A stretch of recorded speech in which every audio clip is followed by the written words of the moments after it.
Entreprendre pour changer le monde.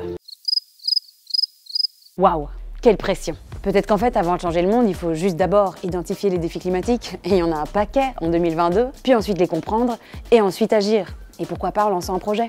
Ok, ça, c'est déjà un petit peu plus réaliste. Cette année, à Liège, au Climaton, on a sélectionné 3 défis climatiques de notre génération. L'énergie, l'alimentation et la revalorisation des matériaux. Et pour creuser ces défis, on a demandé à des experts de nous éclairer.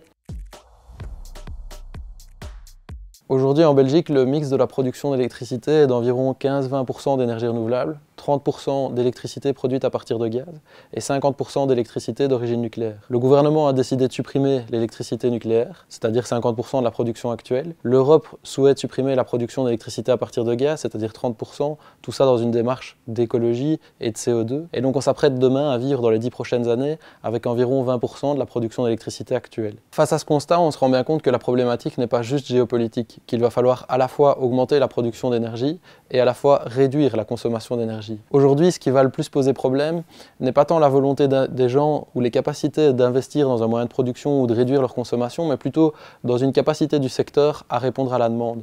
On a donc besoin d'entrepreneurs, d'entreprises qui sont capables de réaliser tous les travaux de réduction de consommation ou de production d'énergie renouvelable, ou bien encore même de fabrication des composants nécessaires. Et donc c'est tout un secteur qui va être en demande dans les prochaines années et qui ne nécessite que des entrepreneurs. Donc ce qu'il faut savoir, c'est que notre alimentation, c'est de 30 à 40% des émissions de gaz à effet de serre sur toute la filière, donc de la production à la consommation. Si on veut un tant soit peu s'inscrire dans les objectifs de développement durable fin zéro, juste en modifiant nos habitudes alimentaires, on peut avoir un impact puissant. Donc ici en Wallonie, les ceintures alimentaires, avec l'aide des pouvoirs publics, sont en train déjà de mettre en place des objectifs de transition et une alimentation plus locale et durable. Et tout un chacun, nous tous, vous pouvez aussi vous investir dans l'accélération de cette transition. C'est très simple en fait, ça part d'un constat, celui de notre assiette. Où est-ce que c'est produit? Par qui? De quelle manière? Et avec cet enjeu posé, on peut définir des stratégies, des projets, des entreprises qui vont permettre de rendre une assiette plus verte, plus durable et surtout avec des impacts santé et sociétaux très forts. 100 000 tonnes de cuivre, ou 100 millions de kilos, c'est comme vous voulez. C'est la quantité de cuivre qu'il y a dans notre environnement, autour de nous, dans tous nos équipements, dans nos maisons, dans nos voitures. À peu près 200 kilos de cuivre par personne.